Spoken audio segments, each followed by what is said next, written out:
Hello.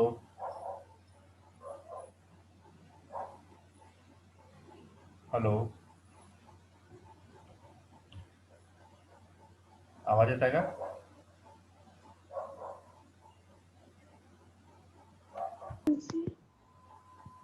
Wavelength. What is wavelength? Distance between two successive points on wave which are in the same phase is called wavelength. Wavelength is denoted by lambda. Wavelength unit काय होतं? Metre, centimetre किंवा angstrom unit. ठीक आहे. What is wavelength? The distance between two successive points on wave which are in the same phase is called wavelength. आता frequency पाहिलं होतं. What is frequency? The number of waves passing through a point in unit time.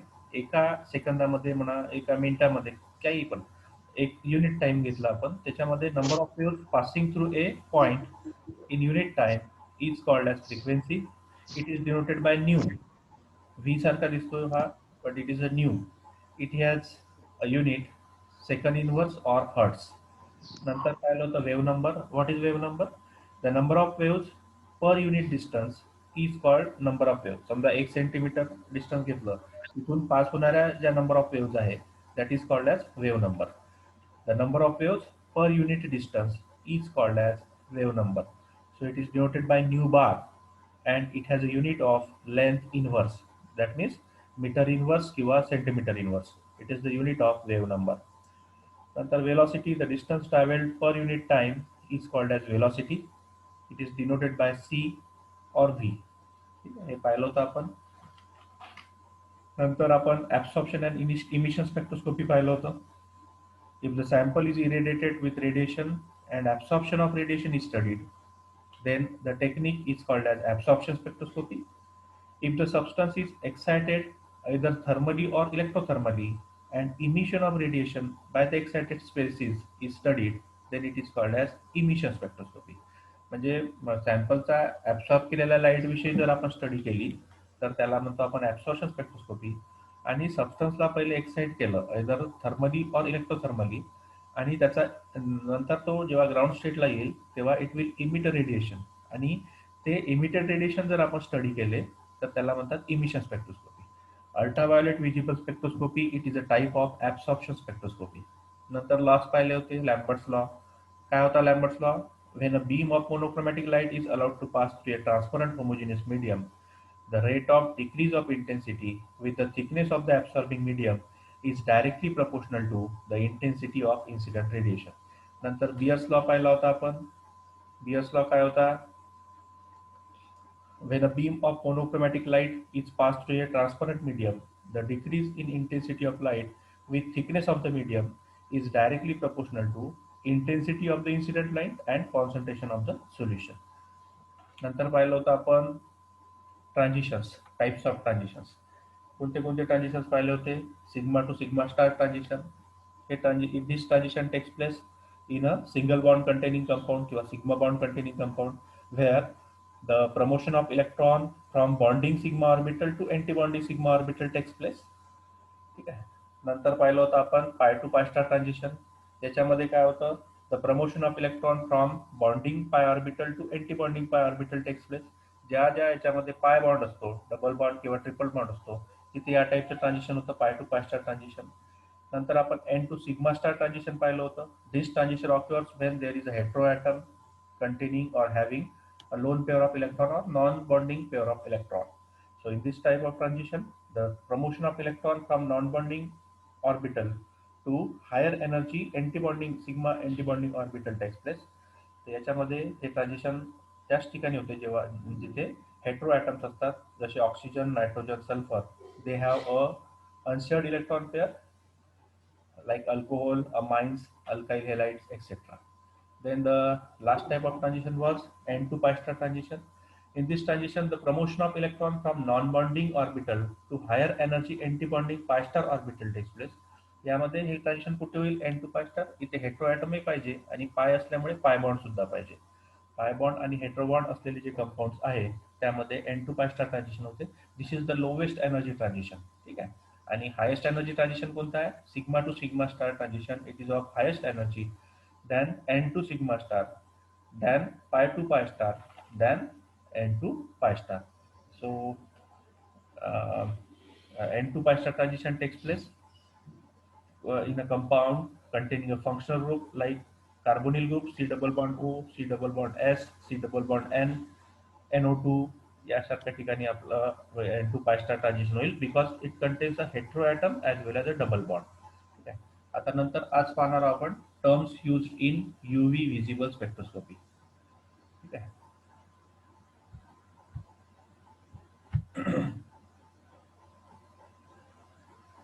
Hello hello हा Yes, sir. ऐकलं ना आतापर्यंत Yes, sir. हो, sir. जेवढं आपण काय पाहिलं होतं आज पाहू क्रोमोफोर. हो sir. Here the chromo means colour and phore means group. ठीक आहे, कलर ग्रुप.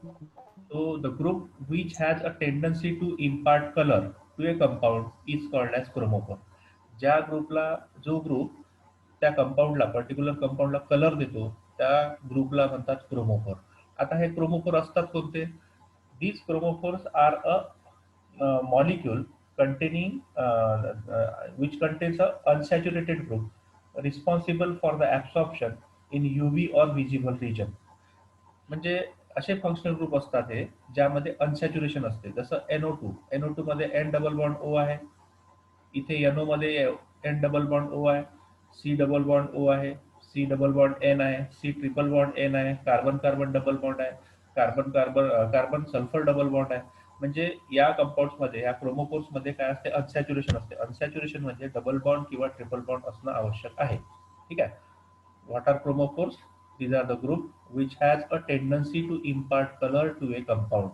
जे ग्रुप कंपाऊंडला कलर देतात त्याला क्रोमोफोर म्हणतो आपण. आता या फंक्शनल ग्रुपमध्ये हे जे फंक्शनल ग्रुप्स असतात, हे जे क्रोमोफोर्स असतात, याच्यामध्ये मल्टिपल बॉन्ड्स असतात किंवा अनसॅच्युरेशन असते. आणि या अनसॅच्युरेशनमुळे they are capable to absorbing radiations about 200 nanometre due to unsaturation. आता जसं N डबल बॉन्ड O घेतला, याच्यामध्ये डबल बॉन्ड सुद्धा आहे म्हणजे पाय बॉन्ड सुद्धा आहे आणि हेट्रोॲटम सुद्धा आहे. म्हणून इथे ट्रान्झिशन कोणतं होईल? N2 pi star ट्रान्झिशन सुद्धा होईल. डबल बॉन्ड असल्यामुळे pi two pi star transition सुद्धा होईल. ठीक आहे. आता हे जे ट्रान्झिशन्स आहे हे लोवेस्ट एनर्जी ट्रान्झिशन्स आहे. लोवेस्ट एनर्जी ट्रान्झिशन म्हणजे हायर वेव्हलेंथ. हायर वेव्हलेंथ म्हणजे विजिबल रिजनकडे जाईल ते, आणि विजिबल रिजनकडे गेल्यामुळे आपल्याला तो कंपाऊंड जो आहे तो कलरफुल कंपाऊंड दिसेल. ठीक आहे. आता क्रोमोफोर्स ग्रुप कोणते आहे? NO2. ज्या ज्या ग्रुपमध्ये अनसॅच्युरेशन आहे, कार्बन डबल बॉन्ड कार्बन म्हणा, नायट्रोजन डबल बॉन्ड ऑक्सिजन म्हणा, नायट्रोजन ट्रिपल बॉन्ड नायट्रोजन म्हणा, कार्बन डबल बॉन्ड ऑक्सिजन म्हणा. ठीक आहे. जिथे जिथे अनसॅच्युरेशन आहे, डबल बॉन्ड आहे, ते सगळे groups they are the chromophores. आता एखाद्या मॉलिक्यूलमध्ये सारखेच क्रोमोफोर राहिले, समजा एक दोन मॉलिक्यूल आहे, त्या दोन मॉलिक्यूलमध्ये क्रोमोफोर सारखेच आहे, म्हणजे समजा दोन्हीमध्ये नायट्रो ग्रुप आहे, दोन कंपाऊंड आहे, दोघांमध्ये कंपाऊंडमध्ये नायट्रो ग्रुप आहे. तर हे क्रोमोफोर सारखे असल्यामुळे यांचे कलर सुद्धा जवळपास सारखेच असतात. ठीक आहे. The molecules containing the same chromophore can usually be expected to have similar UV spectra. UV spectra जर सारखा असेल तर त्याचा कलर जो आहे, कलर सुद्धा जवळपास सारखाच असतो. So these are the chromophore. Chromophore म्हणजे ते ग्रुप्स जे कंपाऊंडला कलर देतात. ठीक आहे. The group which has a tendency to impart colour to a compound is called as chromophore. आता याच्या सोबत आहे ऑक्झोक्रोम. बरं, क्रोमोफोर आता जसं एक्झाम्पल पाहू आपण क्रोमोफोरचं. ॲसिटोन. ॲसिटोनमध्ये C डबल बॉन्ड O आहे, it is a chromophore. C double bond O, it is a chromophore. Acetone मध्ये जी लॅम्बडा मॅक्स व्हॅल्यू आहे, लॅम्बडा मॅक्स व्हॅल्यू म्हणजे काय? Maximum absorption. जास्तीत जास्त कंपाऊंड तो 279 नॅनोमीटरची वेव्हलेंथ ॲब्सॉर्ब करतो, म्हणून त्याला म्हणतो आपण लॅम्बडा मॅक्स. ठीक आहे. जी वेव्हलेंथ जास्तीत जास्त ॲब्सॉर्ब केली जाते कंपाऊंडला त्याला म्हणतो आपण lambda max, maximum wavelength. Okay. आता जसे जसे डबल बॉन्ड्स वाढत जातील एखाद्या कंपाऊंडमध्ये, when the double bonds are conjugated in compound, then lambda max shifted to a longer wavelength. म्हणजे लॅम्बडा मॅक्सची व्हॅल्यू वाढेल. तर केव्हा? जसे जसे कंज्युगेटेड डबल बॉन्ड्स कंज्युगेटेड सिस्टीम वाढत जाईल तशी तशी लॅम्बडा मॅक्सची व्हॅल्यू वाढत जाईल. ठीक आहे. कारण काय? Conjugation leads to higher wavelength. जसं जसं कंज्युगेशन वाढत गेलं, कंज्युगेशन म्हणजे काय? Double bond single bond, double bond single bond, double bond single bond, हे कंज्युगेशन आहे. आता इथे एक्झाम्पल घेतलाय आपण 1,5-हेक्झाडाईन. 1,5-हेक्झाडाईन म्हणजे इथे एक डबल बॉन्ड आहे आणि इथे एक डबल बॉन्ड आहे. दिस is not a conjugated system. कारण डबल बॉन्ड आलाय, सिंगल बॉन्ड आलाय, पुन्हा सिंगल बॉन्ड आलाय, पुन्हा सिंगल बॉन्ड आलाय आणि मग डबल बॉन्ड आलाय. दिस is not a conjugated system. आता या कंज्युगेटेड सिस्टीम नसल्यामुळे इथे लॅम्बडा मॅक्सची जी व्हॅल्यू आहे ती कमी राहील. पहा इथे 178 नॅनोमीटर आहे फक्त. पण बट इन केस ऑफ 2,4-हेक्झाडाईन, 2,4-हेक्झाडाईन मध्ये पहा, single bond, double bond, single bond, double bond, single bond. इथे काय कंज्युगेटेड सिस्टीम आहे. Since there is a conjugated system, the value of lambda max is increase, that is 227 nanometre. ठीक आहे. अजून जर कंज्युगेशन वाढलं असतं तर लॅम्बडा मॅक्सची व्हॅल्यू वाढली असती. आता लॅम्बडा मॅक्सची व्हॅल्यू वाढणं म्हणजे काय? लॅम्बडा मॅक्सची व्हॅल्यू वाढणं याचा अर्थ लॅम्बडा मॅक्स जो आहे तो व्हिजिबल रेंजकडे जाणं. व्हिजिबल रेंजकडे म्हणजे 400 ते 800 नॅनोमीटरकडे जायला. 400 ते 800 नॅनोमीटरकडे जसा कंपाऊंड गेला तर तो आपल्याला व्हिजिबल रेंजमध्ये मिळतो, म्हणजे तो कलरफुल दिसतो आपल्याला. ठीक आहे. म्हणजे जेवढे डबल बॉन्ड जास्त, जेवढे कंज्युगेटेड डबल बॉन्ड जास्त, तेवढं लॅम्बडा मॅक्स हा व्हिजिबल रेंजकडे जातो. Means the compounds become a colourful. तिसरं उदाहरण घेतलं आपण, conjugation of carbon carbon bond and carbonyl group shifts the lambda max of both the group to a longer wavelength. ठीक आहे. आता इथे समजा इथिलीन आहे. इथिलीनची लॅम्बडा मॅक्स व्हॅल्यू किती आहे? 171 नॅनोमीटर आहे. But acetone has a value 279 nanometre. आता हे दोन्ही ग्रुप जिथे राहिले, म्हणजे इथिलीन ग्रुप आणि ॲसिटोन ग्रुप. फॉर एक्झाम्पल प्रोटोनॅल्डाइडचं उदाहरण घेतलं आपण. इथे पहा, डबल बॉन्डही आहे इथिलीन ग्रुपचा आणि कार्बोनिल ग्रुप सुद्धा आहे. म्हणून याची व्हॅल्यू वाढली आणि it becomes a 290 nanometre. Okay. 290 nanometre, that means it is close to visible range. नाव auxochrome. What is auxochrome? The group. आता हे जे ग्रुप्स आहे, काही ग्रुप्स काय आहे, जे स्वतः कलर देत नाही कंपाऊंडला, पण क्रोमोफोरला कलर वाढवण्यासाठी किंवा तो कलर इंटेन्सिफाय करण्यासाठी मदत करतात. त्या ग्रुप्सला म्हणतात auxochrome. Here auxo, AUXO, auxo means aid. Aid म्हणजे मदत करणे, क्रोम म्हणजे कलर. कलरला मदत करणारे जे ग्रुप्स आहेत त्यांना आपण ऑक्झोक्रोम म्हणतो.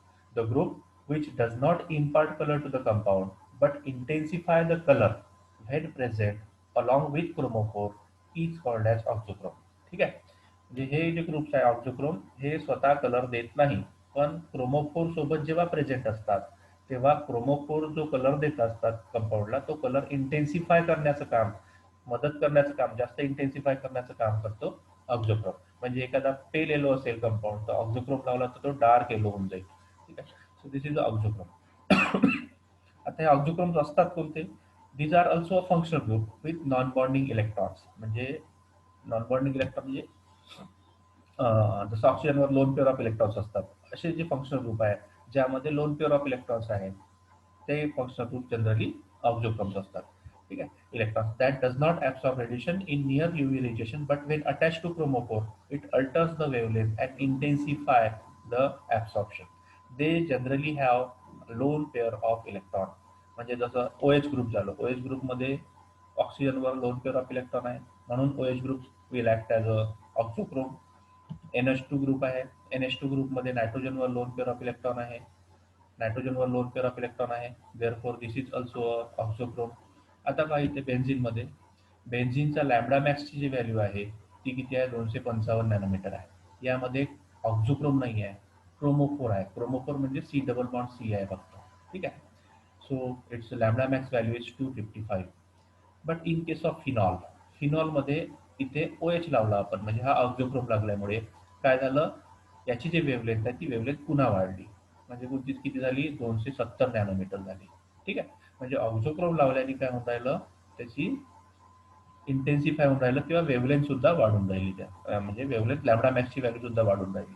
लॅम्बडा मॅक्सची व्हॅल्यू वाढणं म्हणजे कंपाऊंड जास्त कलरफुल दिसणं. ठीक आहे. कलरकडे दिसणं किंवा व्हिजिबल रेंजकडे जाणं. आता ॲनिलीन पहा, आता इथे ग्रुप बेन्झिन होता, इथे NH2 ग्रुप जेव्हा लावला, म्हणजे हा ऑक्झोक्रोम जेव्हा लावला, तेव्हा लॅम्बडा मॅक्स व्हॅल्यू याची सुद्धा वाढली, 280 नॅनोमीटर झाली. ठीक आहे. म्हणजेच ऑक्झोक्रोम्स हे काय करतात? लॅम्बडा मॅक्सची व्हॅल्यू वाढण्यासाठी मदत करतात. म्हणजेच लॅम्बडा मॅक्सची व्हॅल्यू वाढणं म्हणजे काय? तो कलर जास्त इंटेन्सिफाय करणं. नंतर absorption shift. So this is also important.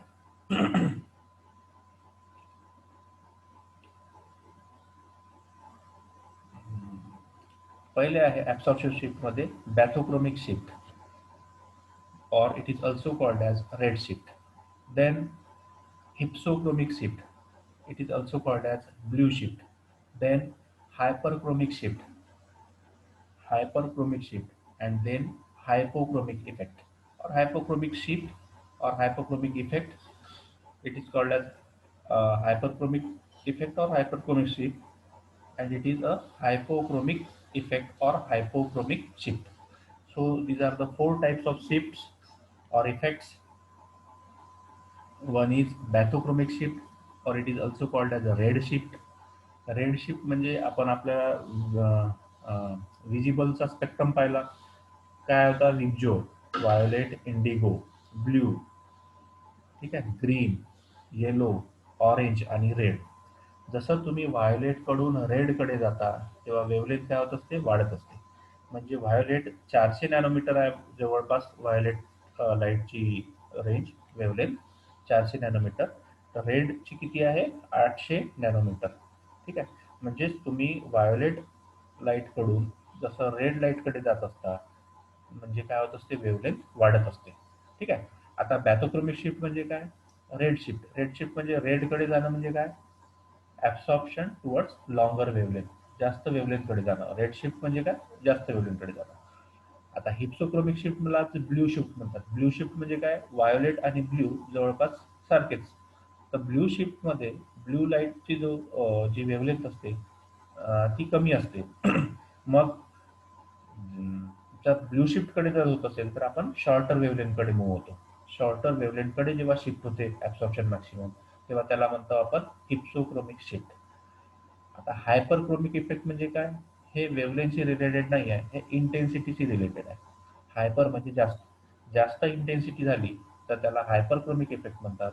आणि हायपो म्हणजे कमी, तर कमी इंटेन्सिटी जेव्हा झाली तेव्हा त्याला म्हणतो आपण हायपोक्रोमिक शिफ्ट. आता डिटेल पाहू आपण याचं. बॅथोक्रोमिक shift, when the absorption maxima or lambda max of a compound shifts to longer wavelength, then it is called as bathochromic shift or red shift. ठीक आहे. मी आता सांगितलं the shift of absorption maximum. Absorption maximum म्हणजे काय? Lambda max. Lambda max जास्त वेवलेंथकडे जाणं. कशामुळे जास्त जास्त वेवलेंथकडे जाईल तो? एखाद्या ग्रुपमुळे, एखादा ऑक्झोक्रोम लावल्यामुळे जाऊ शकतो.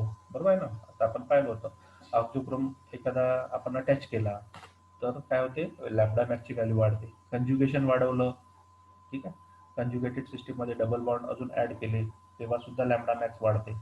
ज्या कोणत्या कारणाने असेल, जेव्हा लॅम्बडा मॅक्स किंवा absorption maximum of a compound if shifted towards longer wavelength, then that type of shift it is called as bathochromic shift or red shift. Okay. आता this effect may be due to the presence of auxochrome or by change of solvent. Solvent सुद्धा change केलं तरी सुद्धा हा effect दिसतो. And ऑक्झोक्रोम group जो आहे like OH, OCH3 causes absorption of a compound. मी सांगितलं आताच ते, absorption of a compound at longer wavelength. आता for example, in alkaline medium paranitrophenol जो आहे, its lambda max is 255 nanometre. Paranitrophenol in alkaline medium, paranitrophenol shows red shift. आता जेव्हा आपण याला त्याचं मीडियम चेंज करतो, म्हणजे सॉल्वंट चेंज करतो, याला अल्कलाइन मीडियममध्ये जेव्हा टाकतो आपण पॅरानायट्रोफिनॉलला, तेव्हा OH मधला H निघून जातो आणि ऑक्सिजनवर निगेटिव्ह चार्ज येतो. आता ऑक्सिजनवर निगेटिव्ह चार्ज आल्यामुळे काय झालं? This negative charge is delocalize in the ring. Delocalize होणं म्हणजे हा निगेटिव्ह चार्ज आतमध्ये जातो, तो इलेक्ट्रॉन शिफ्टिंग वगैरे होत जाते ती. ठीक आहे. जसं रेझोनन्समध्ये पाहतो तसं. ठीक आहे. ऑक्सिजन डिलोकलाइजेस मोर इफेक्टिव्हली, ठीक आहे, दॅन अनशेअर्ड प्रोडक्ट. OH पेक्षा ऑक्सिजनमधले जे ऑक्सिजनवरचा जो निगेटिव्ह चार्ज आहे किंवा इलेक्ट्रॉन्स आहे ते जास्त डिलोकलाइज होतात त्याच्यामध्ये. ठीक आहे. त्याच्यामुळे काय झालं? आता अल्कलाइन मीडियम जेव्हा नव्हतं तेव्हा त्याचा लॅम्बडा मॅक्स होता 255 नॅनोमीटर. जेव्हा आपण पॅरानायट्रोफिनॉलला अल्कलाइन मीडियममध्ये टाकलं तेव्हा त्याचा लॅम्बडा मॅक्स झाला 265 nanometre. That means absorption maximum shifts from shorter wavelength or 255 to 265 nanometre means absorption maximum काय होऊन राहिला आहे, वाढून राहिला or it is shifted towards longer wavelength, therefore it is called as bathochromic shift. आता याच्या exactly opposite हेच उदाहरण तुम्ही उलटा म्हणजे रिव्हर्स ॲरो घेऊन केलं, समजा तुम्ही हेच उदाहरण रिव्हर्स ॲरो घेऊन केलं म्हणजे alkaline O H minus medium काढून टाकायचं, याच्यात तुम्ही फक्त काय करायचं, एच प्लस ॲड करायचं, ॲसिडिक मिडियम करायचं फक्त. तर that will be the example of hypsochromic shift म्हणजे ब्ल्यू शिफ्ट. बरोबर आहे. हिप्सोक्रोमिक शिफ्टचं सुद्धा हिप्सोक्रोमिक शिफ्टचं तेच उदाहरण होईल. कोणतं, इकडला राईट साईडचा कंपाऊंड घ्यायचा, ॲरो दाखवायचा आणि ॲसिडिक मिडियम करायचा and you will get a paranitrophenol. म्हणजे काय होऊन राहिलं इथे दुसऱ्या केसमध्ये 265 नॅनोमीटर पहिले होती वेवलेंथ, नंतर 255 झाली. ठीक आहे, म्हणजे वेवलेंथ कमी झाली. So this can be the same the example same is the example of hypsochromic shift और ब्ल्यू शिफ्ट. ठीक आहे. बट hypsochromic shift म्हणजे कोणतं, blue shift. When the absorption maximum or lambda max of a compound shifts to shorter wavelength, it is known as hypsochromic shift or blue shift. ठीक आहे. Absorption maximum किंवा lambda मॅक्सची value जेव्हा shorter wavelength कडे shift होते तेव्हा त्याला म्हणतो आपण हिप्सोक्रोमिक शिफ्ट और blue shift. The effect is due to the presence of a group causes removal of conjugation or by change of solvent. एखादं कॉन्ज्युगेशन आपण काढलं, समजा डबल बॉन्ड सिस्टीम आहे कॉन्ज्युगेटेड सिस्टीम, एखादा डबल बॉन्ड काढला आपण तर काय होईल, ऑटोमॅटिक लॅम्बडा मॅक्स कमी होऊन जाईल. सॉल्व्हंट चेंज केलं, लॅम्बडा मॅक्स कमी होऊ शकतो. एखादा ऑक्झोक्रोम काढून घेतला, लॅम्बडा मॅक्सची व्हॅल्यू कमी होऊ शकते. तर लॅम्बडा मॅक्सची व्हॅल्यू कमी होणं किंवा शॉर्टर वेवलेंथ होणं that is called as blue shift or hypsochromic shift. For example आता इथे ॲनिलीन पहा. Aniline shows blue shift in acidic medium, it loses conjugation. आता इथे नायट्रोजनवर लोन पेअर ऑफ इलेक्ट्रॉन आहे. This lone pair of electron on nitrogen is in conjugation with a double bond, double बॉन्डच्या कॉन्ज्युगेशनमध्ये आहे. ठीक आहे. आता ही नायट्रोजनची जी लोन पेअर आहे that is in conjugation with a double bond, therefore here the lambda max value is higher, that is 280 nanometre. But in acidic medium, याला समजा ॲसिडिक मीडियम घेतलं तर लॅम्बडा मॅक्समध्ये तर नायट्रोजनची जी लोन पेअर ऑफ इलेक्ट्रॉन आहे ती it will form a bond with hydrogen and it will form a anilium ion NH3 plus Cl minus. आता इथे नायट्रोजनवर लोन पेअर ऑफ इलेक्ट्रॉन नाही आहे, पॉझिटिव्ह चार्ज आहे. ठीक आहे. आता lone pair of electron remove केली आपण म्हणजेच कॉन्ज्युगेशन कमी झालं, म्हणजेच लॅम्बडा मॅक्सची व्हॅल्यू काय होईल, कमी होईल. ठीक आहे. या केसमध्ये लॅम्बडा मॅक्सची व्हॅल्यू आहे 265 नॅनोमीटर. का बरं इथे कमी झाली, कारण जी लोन पेअर ऑफ इलेक्ट्रॉन होती नायट्रोजनवरची that lone pair of electron is removed when H plus ion gets attach here. ठीक आहे. म्हणजेच in acidic medium the value of lambda max decreases. Why it decreases? Because we are in acidic medium, the lone pair of electron or nitrogen atom is not available for the conjugation. But नुसतं anilinचं उदाहरण घेतलं तर there is a lone pair of electron on nitrogen which is in conjugation with a double bond.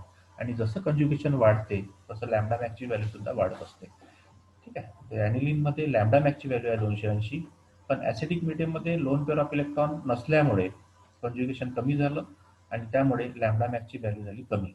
आता lambda मॅक्सची value कमी होणं किंवा lambda max shift to shorter wavelength होणं that is called as hypsochromic shift or blue shift. Next is hyperchromic effect. आता chromic effect जो आहे, hyperchromic effect जो आहे, it is not related with it is not related with absorption maximum, it is related with absorption intensity. ॲब्सॉर्प्शनची intensity किती आहे. जर एखाद्या चेंजेसमुळे किंवा कोणत्या सुद्धा चेंजेसमुळे किंवा ऑक्झोक्रोम ॲड केल्यामुळे किंवा ऑक्झोक्रोम रिमूव्ह केल्यामुळे किंवा कॉन्ज्युगेशन ॲड केल्यामुळे किंवा सॉल्व्हंट चेंज केल्यामुळे जे काय असेल ते त्याच्यामुळे ॲब्सॉर्प्शन इंटेन्सिटी समजा वाढत असेल कंपाऊंडची तर that is called as hyperchromic effect. when absorption intensity it is denoted by epsilon max, जसं ते लॅम्बडा मॅक्स दाखवतो intensity is denoted by epsilon. when absorption intensity or epsilon max of a compound is increased then it is known as hyperchromic shift. आता हे कशामुळे होऊ शकते, if auxochrome इंट्रोड्युसेस, मी तुम्हाला सांगितलं ऑक्झोक्रोमचं काम काय आहे, इंटेन्सिटी वाढवणं. समजा एखाद्या याच्यामध्ये आता इथे पायरिडिनमध्ये ऑक्झोक्रोम नाही आहे. ठीक आहे. आता पायरिडमध्ये ऑक्झोक्रोम नाही आहे, त्याची लॅम्बडा मॅक्स व्हॅल्यू आहे 257 नॅनोमीटर. आपल्याला इप्सिलॉनशी घेणं देणं आहे, लॅम्बडा मॅक्सच्या व्हॅल्यूशी काही घेणं देणं नाही आहे. ठीक आहे. तर if auxochrome introduces to a compound the intensity of absorption increases. ठीक आहे. ऑक्झोक्रोम समजा टाकला आपण, तर मी सांगितलं तुम्हाला की कलरची इंटेन्सिटी वाढते. इंटेन्सिटी वाढते म्हणजे इप्सिलॉन मॅक्स वाढतो. तर when absorption intensity of a compound is decrease it is known as hypochromic shift. ठीक आहे. ॲब्सॉर्प्शन इंटेन्सिटी डिक्रीज झाली तर त्याला म्हणतात हायपोक्रोमिक. आता इथं नॅफ्थॅलिनचं उदाहरण घेतलं आपण. नॅफ्थॅलिनमध्ये सगळे क्रोमोफोर्सच आहे, ऑक्झोक्रोम नाही आहे. त्याची इप्सिलॉन व्हॅल्यू आहे 19,000. ठीक आहे. याची इप्सिलॉन व्हॅल्यू आहे 19,000. आता इथे 2 मिथिल नॅफ्थॅलिनमध्ये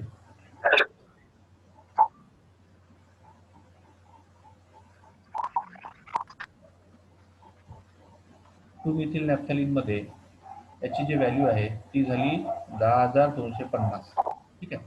2 मिथिल नॅफ्थॅलिन म्हणजे इथे कमी झाली आहे इप्सिलॉन व्हॅल्यू. इप्सिलॉन व्हॅल्यू जर कमी होत असेल तर त्याला म्हणतो आपण hypochromic effect. ठीक आहे. Then it is called as hypochromic effect. If the value of absorption intensity decreases, then it is called as hypochromic shift.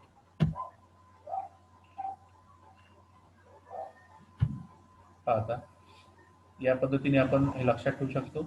We have plotted a graph again on y-axis absorbance and on x-axis we have taken lambda max. Lambda max घेतला आपण x ॲक्सिसला, Y ॲक्सिसला घेतला आपण ॲब्झॉर्बन्स ए. ठीक आहे. इकडे घेतली wavelength आपण x ॲक्सिसला. असा ग्राफ काढलाय. हा जो पीक आहे लॅम्बडा मॅक्सचा, इथून इथपर्यंत व्हॅल्यू जी आहे ही म्हणजे लॅम्बडा मॅक्सची value. What is lambda max? Lambda max means the wavelength, maximum wavelength absorbed by a compound. जी कोणती वेव्हलेंथ आहे, जी कोणती 2000 आहे का 200 आहे, जी कोणती वेव्हलेंथ आहे जी जास्त प्रमाणात कंपाऊंड ॲब्सॉर्ब करतो त्याला म्हणतात त्याची लॅम्बडा मॅक्स व्हॅल्यू. ठीक आहे. सो हे ॲब्सॉर्बन्सचा ग्राफ या पद्धतीने आला. ही वेव्हलेंथ जास्त प्रमाणात तो कंपाऊंड ॲब्सॉर्ब करून राहिला आहे म्हणून this is the value of lambda max. Okay. This is the value of lambda max. आता इथून आपण आता हे lambda max when it is lambda this lambda max is shifted towards blue shift और blue longer shorter wavelength. Shorter wavelength म्हणजे left साइडची. When the lambda value of lambda max or absorption maximum shifted towards shorter wavelength, then it is called as a blue shift. When the absorption maximum shifted towards longer wavelength, then it is called as a red shift. ठीक आहे. Blue shift म्हणजे shorter wavelength कडे जर absorption maximum जात असेल तर त्याला म्हणतो आपण ब्ल्यू शिफ्ट, आणि लॉंगर वेव्हलेंथ कडे जर ॲब्सॉर्प्शन मॅक्सिमम जात असेल तर त्याला म्हणतो आपण रेड शिफ्ट. ठीक आहे. तसंच इंटेन्सिटी इंटेन्सिटी आमच्यापासून काही फुकटचे हे नाही. कॉलेज कडून आहे ना का, कॉलेजचे लोक जसे कॉलेजमध्ये लेक्चर घेते त्या बहिणीची ट्युशनचे आहे, माझ्या कॉलेजची आहे. तसंच इंटेन्सिटी ॲब्सॉर्प्शन इंटेन्सिटी जर वाढत असेल then it is called as a hyperchromic shift. And absorption intensity जर कमी होत असेल, absorption intensity decreases, then it is called as a hypochromic shift. So with this diagram we can know easily what is blue shift, what is red shift, what is hyperchromic shift and what is hypochromic shift. Hyperchromic shift मध्ये इकडे काय होत आहे, absorption intensity वाढत आहे, therefore it is called as hyperchromic shift. खाली गेलो तर ॲब्सॉर्प्शन इंटेन्सिटी म्हणजे इकडे ॲब्सॉर्प्शन आहे, अलॉंग वाय ॲक्सिस ॲब्सॉर्प्शन आहे. ॲब्सॉर्प्शन इंटेन्सिटी समजा डिक्रीज होत असेल तर that is called as hypochromic. X ॲक्सिसला वेव्हलेंथ आहे, वेव्हलेंथ इकडे जाणं म्हणजे डिक्रीज होणं, इकडे म्हणजे इन्क्रीज होणं. ठीक आहे. So with this diagram we can know the what is a blue shift, what is red shift, what is a hypochromic shift, what is hypochromic shift. Okay. Now the last point is application of ultraviolet or visible spectroscopy. पहिलं याचं application आहे structure determination. आपल्याला माहित आहे की we can distinguish the compound we can distinguish the compound with the help of UV spectroscopy. म्हणजे दोन compound आहे, एकामध्ये कंजुगेटेड सिस्टीम आहे, दुसरी आयसोलेटेड सिस्टीम आहे. आयसोलेटेड म्हणजे जिथे कंजुगेशन नाही आहे. तर असे जर दोन कंपाऊंड असेल तर आपल्याला हे लक्षात म्हणजे UV स्पेक्ट्रोस्कोपीने हे माहीत करता येते की कोणत्या कंपाऊंडमध्ये कंजुगेशन आहे कोणत्या कंपाऊंडमध्ये कंज्युगेशन नाही आहे. कारण कंज्युगेटेड सिस्टीम जर राहिली तर आपल्याला लॅम्बडा मॅक्सची व्हॅल्यू जास्त भेटेल, नॉन कंज्युगेटेड सिस्टीम जर राहिली तर लॅम्बडा मॅक्सची व्हॅल्यू कमी भेटेल. So for the structure determination, there are many examples. We have the structure of an organic compound can be determined by UV spectroscopy. For example, UV spectrum position band, their intensities give idea about chromophoric group. For example, the following two compounds. हे दोन compound जे आहे हे दोन compound आपल्याला distinguish करता येतात. का बरं? कारण याच्यामध्ये कंज्युगेटेड सिस्टीम आहे कंपाऊंड 1 मध्ये, त्यामुळे याची लॅम्बडा मॅक्सची व्हॅल्यू जास्त राहील. त्यामध्ये आयसोलेटेड सिस्टीम आहे का डबल बॉन्ड सिंगल बॉन्ड आला पुन्हा, यामध्ये isolated system of double bond आहे, त्याच्यामुळे याची लॅम्बडा मॅक्सची व्हॅल्यू आहे कमी राहील. इथे दिलेलं आहे द कॅल्क्युलेटेड व्हॅल्यू 232 आहे for compound A. Compound 2 absorb near 175. The value for a single double bond म्हणजे आयसोलेटेड सिस्टीम साठी 175 नॅनोमीटर आहे, म्हणून आपल्याला याचा लॅम्बडा मॅक्स मिळेल 175 नॅनोमीटर आणि याचं मिळून राहिलं 232. ठीक आहे. Similarly aldehydes and ketones show a weak band at 275 to 300 millimicron due to the excitation of lone pair of electron of oxygen to N2 to pi star orbital. Substitution at alpha carbon atom हे काही गरज नाही या वाक्याची, फक्त इथपर्यंत लक्षात ठेवायचं आपल्याला. Structure of a compound 1 it absorb at since it contains a conjugated system of double bond, it absorbs at 232 nanometer, and compound 2 where there is a isolated system of double bond, it absorbs near 175 nanometer. So we can distinguish these two compounds with the help of UV spectroscopy. आता determination of स्टिरिओकेमिस्ट्री. स्टिरिओकेमिस्ट्री म्हणजे trans compound आहे की सिस compound आहे हे आपल्याला UV स्पेक्ट्रोस्कोपीचा use करून आपल्याला काढता येते. So it is used to determine distinguish between trans and cis isomers. Cis isomer मध्ये स्टेरिक हिंडन्स असते due to the hello hello hello hello हा सर. हा याच्यात सर येत आहे आवाज. इथे पहा ह्या सिस फॉर्म आहे, याला स्टील बिन म्हणतो आपण. स्टील बिन कार्बन कार्बन डबल बॉन्डच्या एका साईडला हायड्रोजन आहे, एका साईडला नाही. ठीक आहे, म्हणून स्क्रीन नाही दिसत आहे सर. हा स्क्रीन नाही दिसत आहे सर. काय टाइम होत आला ना. आता दिसतंय का? नाही नाही दिसत आहे सर स्क्रीन.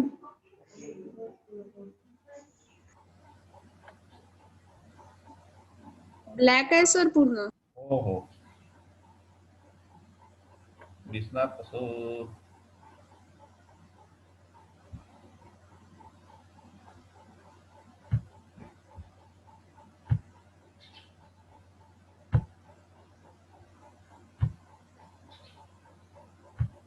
आता हॅलो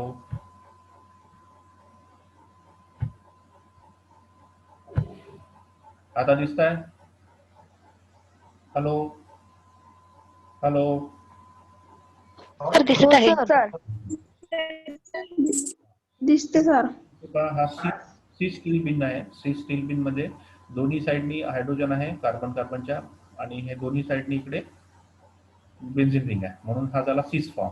इथे अपोजिट साईडनी का हायड्रोजन ॲटम आहे आणि अपोजिट साईडनी बेन्झिन रिंग आहे, त्यामुळे याला म्हणतात ट्रान्स स्टील बिन. आता सिस स्टील बिन मध्ये दोन ग्रुप सेम साईडला आल्यामुळे there is a steric hindrance.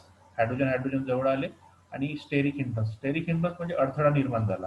अडथळा निर्माण झाल्यामुळे एकमेकाचं रिपल्शन झालं. रिपल्शन झाल्यामुळे याच्या ग्रुपची जी प्लेनॅरिटी आहे ती डिस्टर्ब झाली. ग्रुपची प्लेनॅरिटी डिस्टर्ब झाली, त्याच्यामुळे कॉन्ज्युगेटेड सिस्टीम डिस्टर्ब झाली आणि त्याच्यामुळे लॅम्बडा मॅक्सची व्हॅल्यू जी आहे ती 280 नॅनोमीटर आली. तर ट्रान्स स्टील बिनमध्ये रिपल्शन नाही आहे. ठीक आहे, there is no repulsion or there is no steric hindrance, therefore planarity of a molecule is not disturbed. मॉलिक्यूलची प्लेनॅरिटी डिस्टर्ब नाही झाली आहे. कॉन्ज्युगेशन व्यवस्थित जशानी तसं आहे. कॉन्ज्युगेशन जास्त आहे ट्रान्समध्ये, त्याच्यामुळे याची लॅम्बडा मॅक्सची व्हॅल्यू जी आहे ती 296 नॅनो